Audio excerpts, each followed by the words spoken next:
Let's turn our Bibles to the book of Mark chapter 2.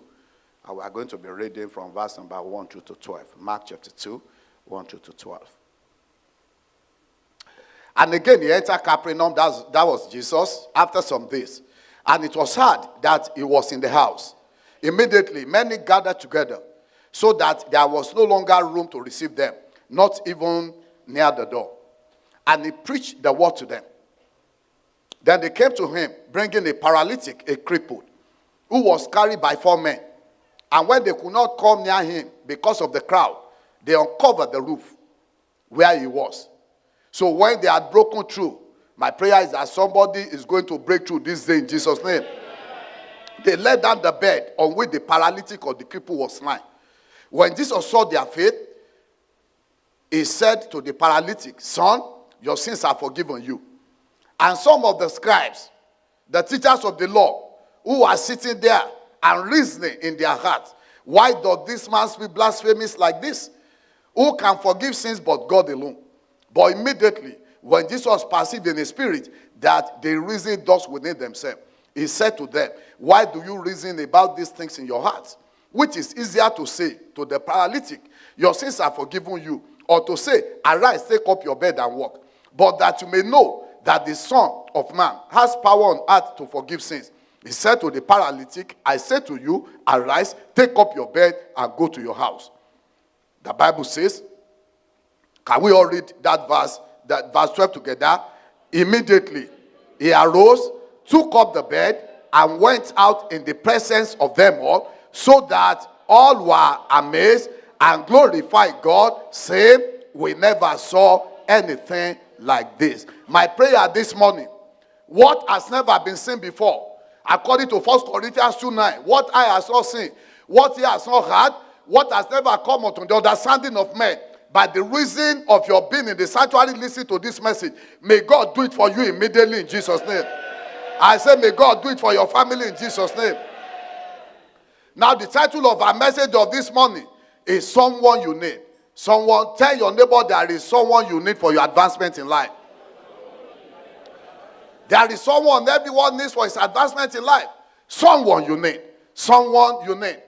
Now, the Lord spoke to me, I believe it was on Tuesday, while I was doing my prayer walk in the morning. It was very cold, so I have to dress myself really warm. The Lord spoke to me that the service of this morning, it should not be announced, but to as many as shall come, it shall be a breakthrough service for them. It shall be a miracle service for them. So please, I want you to believe God. But God told me you don't need to announce it. Because there are some people that really need it. And that's those that I really want to visit their case. As many as we come. My prayer is that you will not leave this place without God's manifestation in Jesus' name. Someone you need. Someone you need. Now this is our month of March in our year of great advancement. And my prayer once again is that we shall all advance greatly this year in Jesus' name. We shall march forward unhindered in our goals and destiny in Jesus' name. Now, whatever may be the crippling situation, whatever may be the paralytic situation or circumstance that has limited us, or some of us, from getting ahead in life, from making progress, from making advancement, from going forward in life, by the reason of being here, every such hindrance is broken in Jesus' name. You are receiving your breakthrough in Jesus' name. This man receive his breakthrough, you will receive your breakthrough. Every opposition to your getting ahead, in the name of Jesus, they come crumbling down in Jesus' name. Now, in every man's advancement in life, 3 key individuals are critical. In every man's advancement. And that is myself, God, and others. Can you tell yourself, say myself, God, and others. And it is in that order. It's in that order. If a man must advance in life, if a man must get ahead in life, you are the primary person. Your contribution is very important. Because like I always say, not even God can help a lazy man. Not even God. Not even God can help the disobedient. So every man's destiny, it has every man's fortune in life, it has his own mercy. Yeah. Jesus said that very clearly. The word of God said that very clearly. Not even God can help an unbelieving believer. Not even God. So that's why I said, for every man's advancement in life, if life must be meaningful to you, number one, the very first person you must know is responsible is myself. God told me that years ago. He said, son, never in your life, I went through a situation that was so perplexing. I was on top of 14th floor. And because somebody spoke some words to my spirit that wounded my spirit, I got out of the office and I felt like jumping down. Tears were streaming down my eyes. Until God told me, son, don't worry about what somebody said. You are primarily responsible for your fortune in life. Please, don't worry about what somebody has said. Yeah. We are all primarily responsible. I am responsible for my fortune in life. That's why I tell you that never blame your parents for anything. The easiest way to fail in life is to blame every other person for your fortune. It's the easiest way to fail. Because you will not be able to look inward. Meanwhile, it's possible the greatest enemy that you have, you are looking at it in the mirror. You, I, me, yourself, myself. Nobody else is responsible for our destiny. For my destiny, for your destiny fulfillment. But you. Every man's destiny is in his hand. Not the devil. Not one faceless household enemy. Now, from the passage that you have read, this man, the crippled, the paralytic, his destiny one is in his hand. In a way, he contributed to his problem. And in a way, he also contributed to his deliverance. Everything started with the man and ended with the man. What was this man's contribution to his problem? Sin. We may not know all the story about the life of this guy. But one thing we can know from what Jesus said before he healed him. He said, son, your sins are what? Forgiven you. Your sins are forgiven you. So it's not one sin. If you read it very well. So sin put him in the situation that he found himself. So that's why I always say, children of God, anything that is sin and sinful, run away from it. Because sin magnetizes problem like metal is magnified, but metal is attracted to what they call a magnet. Sin magnetizes problem. It magnetizes affliction. It attracts affliction. So the Bible says, Job 8 verse number 20, God as it were will never help the unrighteous. Neither will God forsake the righteous. He said God doesn't have any business helping. If the righteous is, if you're unrighteous, the wicked, if it's getting ahead, it's not God though. It's a question time will tell. Proverbs 13 verse number 15. In fact, that Job 8:20 is a narrative. Job 8:20 says, God that is wise will never, is not going to help the wicked man. Neither will God forsake the one that is righteous. Now, verse 21. What does verse 21 say? Verse 21. Verse 21 now says,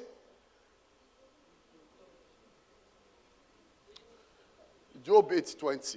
Job 8, is it? Job 8:20. 21 now. We're already on 21.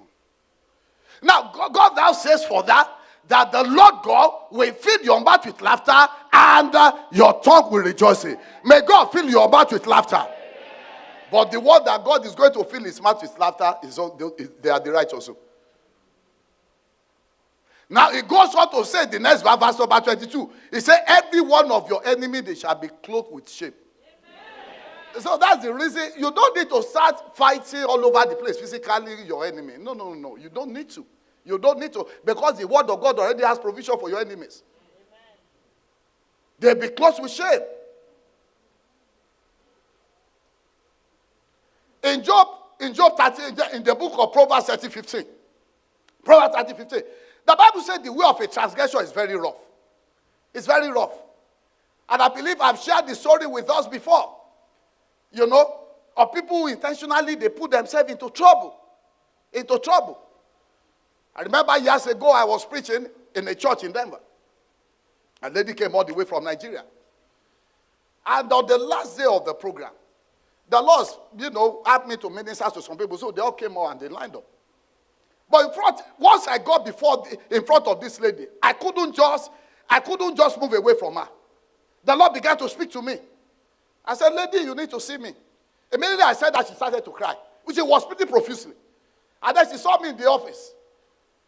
And before I even opened my mouth, he said, I don't know, God, why you decided to bring me all the way from Nigeria to come and confront me of my evil ways. And then she began to cry. Because I said something that shook her foundation. Married to a deacon of Redeemed Christian Church of God. But in current and long-time relationship, adulterous relationship with the boss in the office. I yet believing God for a child. No child from the marriage. He said, sir, this is the second time. He said, the word came. I knew God sent you here because of me. He said, this is the second time I'm going to be coming to America. They will test me. They will do all the tests. They will give me the report that I am pregnant from Nigeria. But once I get here and they look at the report at the hospital, they will find nothing there. I said they cannot but find nothing. Why? Because God is not going to punish your husband who is a righteous man with another man's child. And she began to cry. She was crying. She was crying. That the pastor has to come. She was crying. And of course, she confessed everything to me. I pray for her. I mean, this is the wife of a deaconess in the church. And as they were taking me to the airport, God told me, he said, don't mention it to the pastor. I said, don't mention it. Don't mention it. The way of a transgressor is rough. Or that young man that I met years ago in Detroit. That in the sanctuary as I was preaching, that's why I couldn't just take my eyes off him. Until God spoke to me in my breath about him. Say, young man, please stand up. Identified by the color of his shirt. And I said, see me. What God is telling me, I cannot see from the altar. Came to see me in the pastor's office. The word was very clear. Years ago, you have been engaged in unusual relationship with somebody. Who was it? And what was it? He then began to do his head like this. I felt like giving him a dirty slap in the name of the Lord. I said, young man, wake up, smell the coffee. You are not the only one that's actually. Do you think I'm here to come and play? If God is speaking about you, there's something, it's not something you crack your brain to remember. He said, yes, I remember. I said, what was it? He said, years ago, I used to engage in sexual relationship with my uncle's daughter. I said, is that legally permissible from the culture where you came from? He said, no. Is it socially acceptable? He said, no. I said, so you need God to take a 2x4 and hit you on the head before you know that's it. When I met the altar call, you didn't give your life to Christ. All of a sudden, I had the word 18. I said, what has 18 got to do with your life? He said, 18 years ago, I came to this country as a young teenager. I said, what has your story been like? He said, nothing to write home about. I've been running from pillar to post. The word of God can never be broken. The Bible says some men's work will go after, will come before them, but some men's work will go after them. And of course, you want to give your life to Christ, he was already rolling on the floor. Led him in the sinner's prayer, and they truly, he poured out his heart to God. As they were taking me to the airport. But I never want to be in that city that day. Temperature was minus 23 degrees. But God says, you got to be there. As they were taking me to the airport immediately, God spoke to me. Son, it was because of that young man that I brought you here today, to this city. God will go to any extent in order to redeem a sinner. But God can never help a sinner. That's why the first thing Jesus had to do for this man is to say, your sins are forgiven you. It's a spiritual principle. It's a spiritual principle. So if you have been living a disobedient life, a sinful life, a secret sinful life, please, I beg you, God can never help. We can't emphasize it. The Bible is very clear. The Bible is very clear. Proverbs 15:8. The Bible says that the prayer or the sacrifice of sinner is an abomination to me. Proverbs 15:9, it said that the way of a sinner is an abomination to me. Proverbs 15:26, it said even the thought of a sinner is an abomination.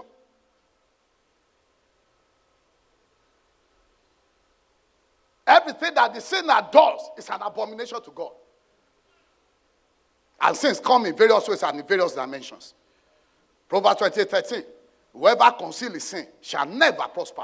But whoever confesses shall obtain mercy. May we obtain mercy in Jesus' name. This man obtain mercy, we shall obtain mercy in Jesus' name.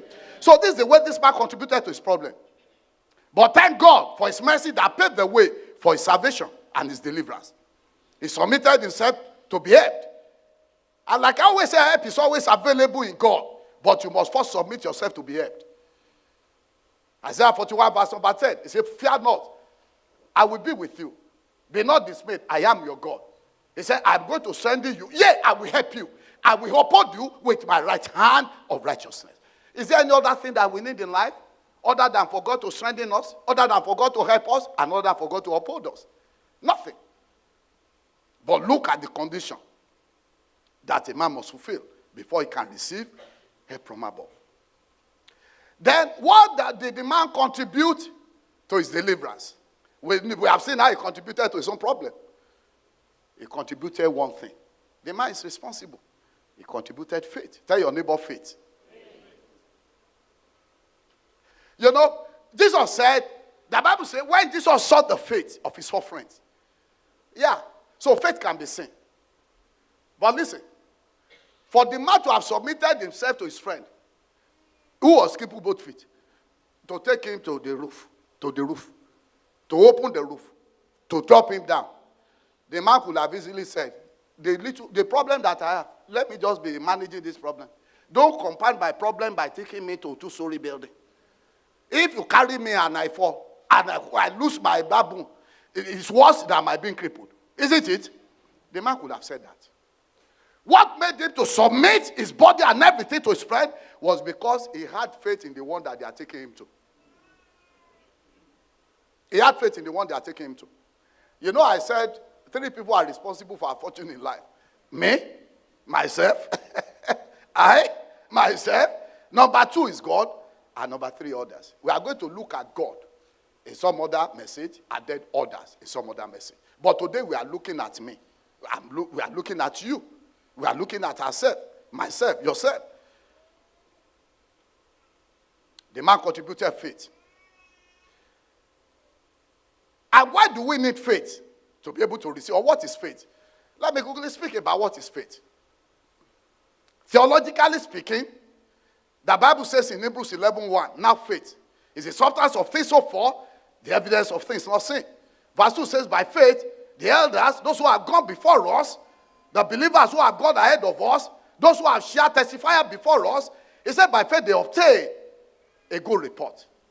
Verse number 3 says, by faith we come to understand that the words, in plural, both the physical word that we see and the spiritual word that we cannot see, they were put together by the word of God. So that the things that we see were not made by the things which were physical. Now faith is the substance of things so far, the evidence of things not seen. Faith is the ability now to put it in my own words.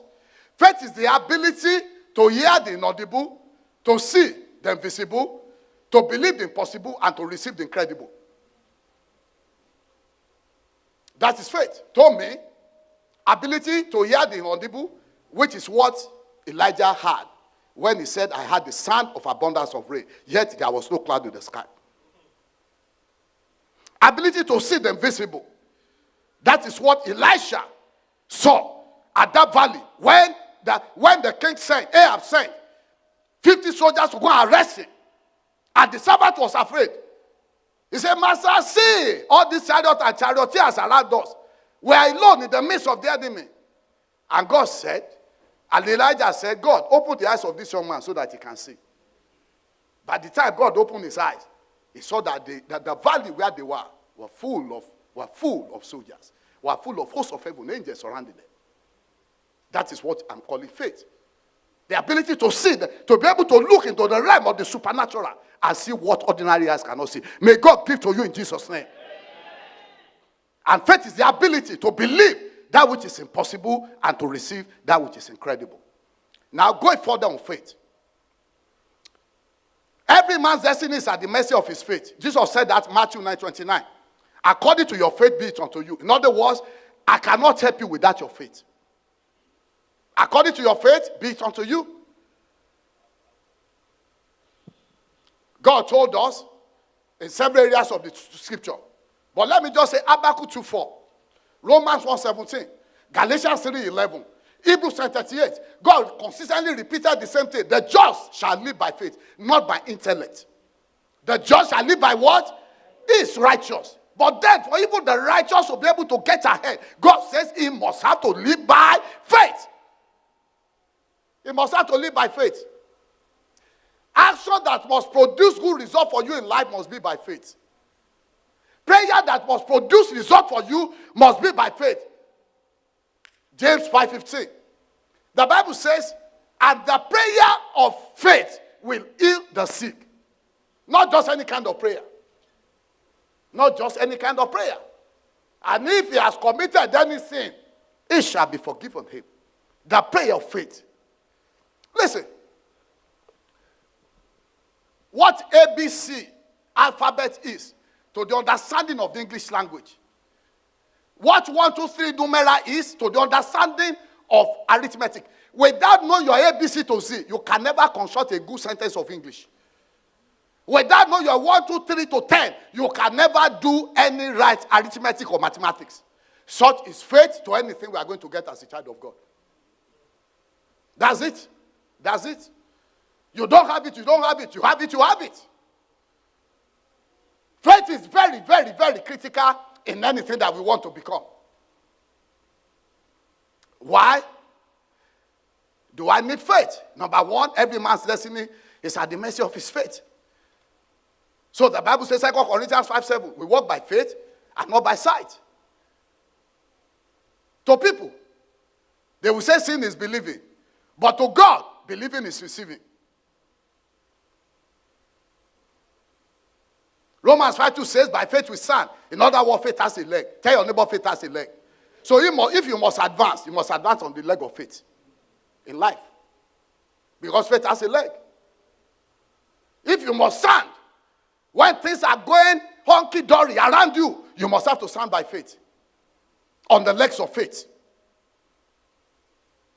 Number two, because all things are possible with God. But God can only do all things for you in particular if you believe. Yes, we know all things are possible with God. But for you in particular, God will only do all things for you. All things will only be made possible for you if you believe. The Bible is very clear about that. Now, if you read Matthew 19:26, the Bible says all things are possible with God. Genesis 18:14 says there is nothing hard for God to do. Luke 1:37 says all things are possible with God. Now, Mark 9:23 says, to him that believeth, all things are possible. Luke 18:27 says, some things are impossible with men. The same thing with Matthew 9:23, Mark 9:23. With men, a lot of things are impossible. But with God, how many things? Tell your neighbor all things.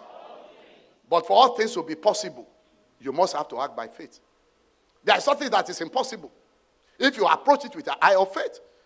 I've seen people receive incredible healing by faith before. By faith. Number three, God operated on the principle of faith. Even God operated on the principle of faith.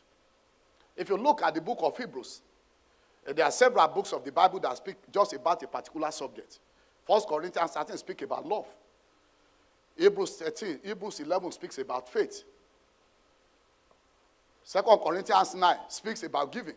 So they are specific. Let's look at the book of faith. Hebrews 11. Look at every one of them that were mentioned in Hebrews 11 that God helped. God helped them on the operation of the principle of faith. I saw about Hebrews 11:3 the other time. Let's go to Hebrews 11:4. The Bible says, Hebrews 11:4, by faith, Abel. Hebrews 11:5 says, of course, you know every other thing that says. Hebrews 11:5 says, by faith, Enoch was not found because God took him. But before God took him, he had this testimony that his life was pleasing to God. Hebrews 11:6 says, for without faith it shall be impossible to please God. For he that comes to God must believe that he is, and a faithful reward of those who diligently seek him.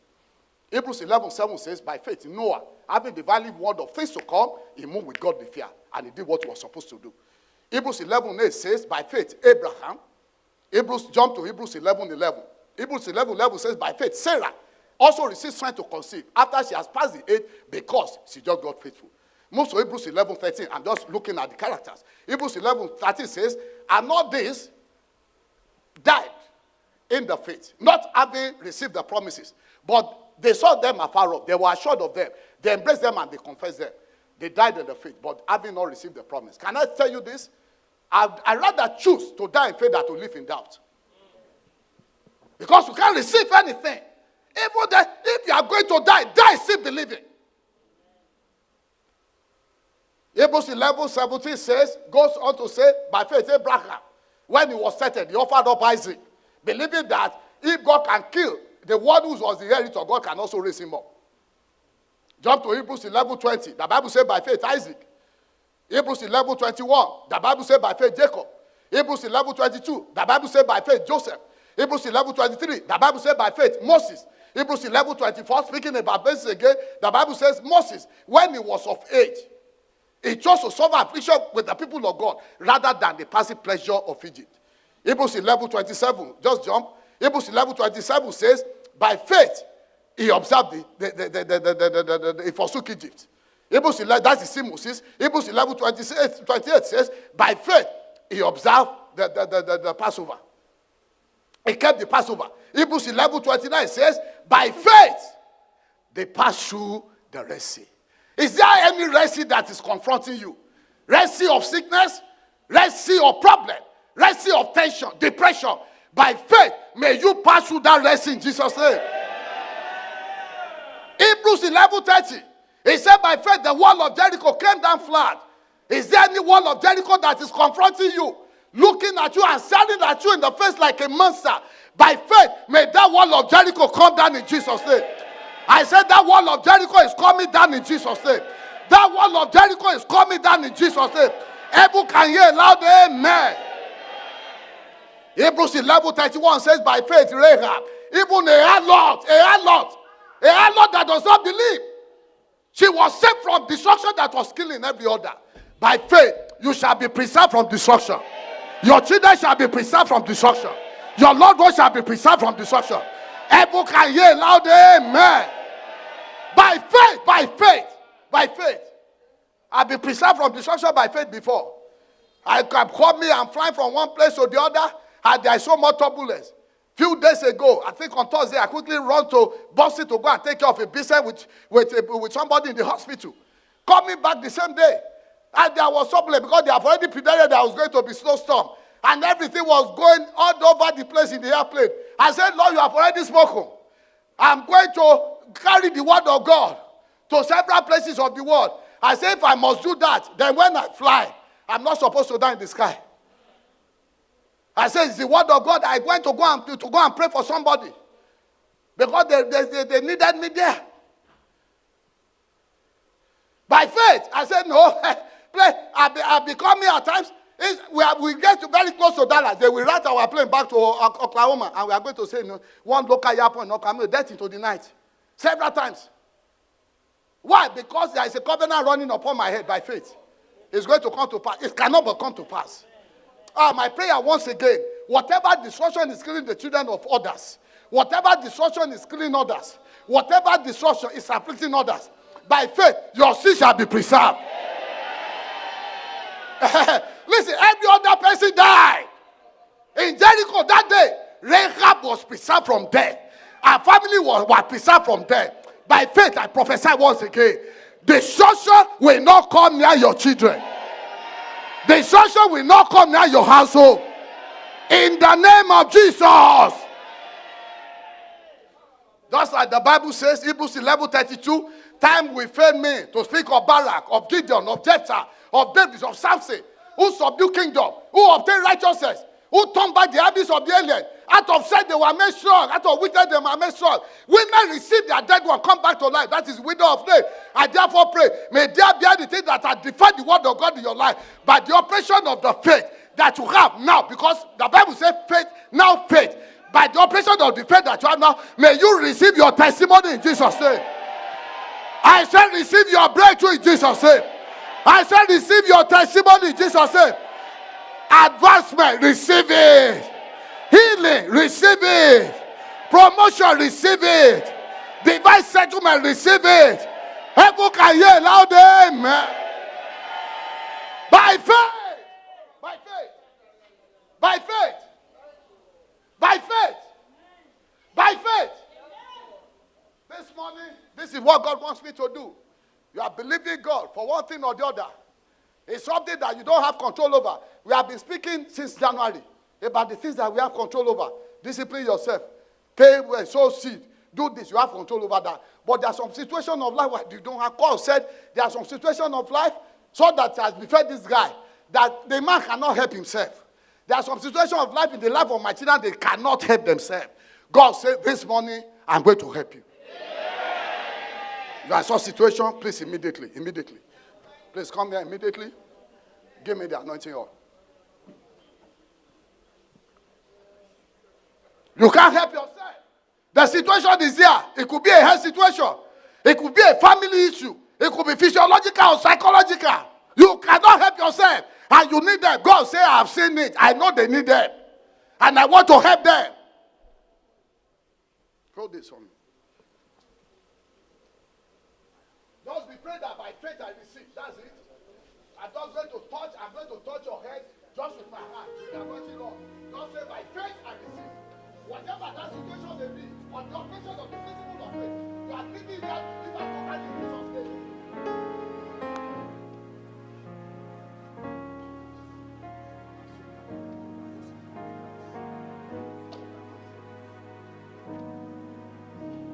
Just be praying that you receive it. By faith you receive it. By faith you receive it. I don't know that thing that you are believing God for. Divine settlement. Just be praying by faith you receive. Everything that faith obtained for those that you have looked at in the word of God, that same faith will obtain it for you from destruction. Faith will preserve you and your children from destruction. If faith preserves prayer from destruction, faith will preserve you from destruction.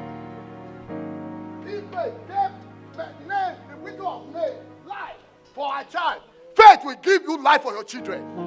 Yes, the child that was dropped dead came back to life by faith. Whatever is dead in your life, may you receive it in Jesus' name. Oh, I say may you receive it in Jesus' name. May you receive it in Jesus' name. And God will have me to tell you, also believe God for somebody. You know somebody that has been delayed in receiving a miracle. Believe God for the person this morning. God saw the faith of the four friends. God saw the faith. God is looking at your faith, even to take care of the problem of those that you may believe in for. Believe God for somebody. Believe God for somebody also. As you believe God for yourself, if there is somebody that you are believing God, oh God, that you bless this person with our own child, that you bless this woman with a good health. Lord, do it, oh God. Do it, oh God, by the operation of faith. The four friends, God saw their faith. He healed their friend. God can also see your faith. He can heal your friend. He can heal your parents. He can heal your husband. He can heal your wife. He can position you for that which you need. Receive it. Oh, receive it this morning. Receive it. Receive it. That particular thing. Just thank God. That particular thing. Thank God you receive that particular thing. Thank God you receive that particular thing. Thank God. Mention that thing to God. Thank God you receive it. Thank God you receive that particular thing. You know what you are believing God for. I know what I'm believing God for. Thank God. With faith, but with faith. Well, with faith, nothing shall be possible. With your faith, nothing shall be possible for your God. Nothing, absolutely nothing shall be possible for your God. With your faith, nothing shall be possible for your God. Nothing shall be possible for your God. With your faith, nothing shall be possible. Nothing shall be possible for your God. By your faith, nothing shall be possible for your God. Nothing shall be possible for your God with faith. Nothing shall be possible. Nothing shall be possible. Nothing shall be possible. Nothing shall be possible. Nothing shall be possible. Nothing shall be possible. Nothing shall be possible. Nothing shall be possible. Nothing shall be possible. Nothing shall be possible. Nothing shall be possible. Thank God about that thing. Open your mouth. Thank God. Nothing shall be possible. Nothing shall be possible. Nothing shall be possible. Nothing shall be possible. Nothing. Nothing shall be impossible. Nothing. Nothing shall be impossible with your God. With my God. Nothing shall be impossible. With your God, with my God. Nothing shall be impossible.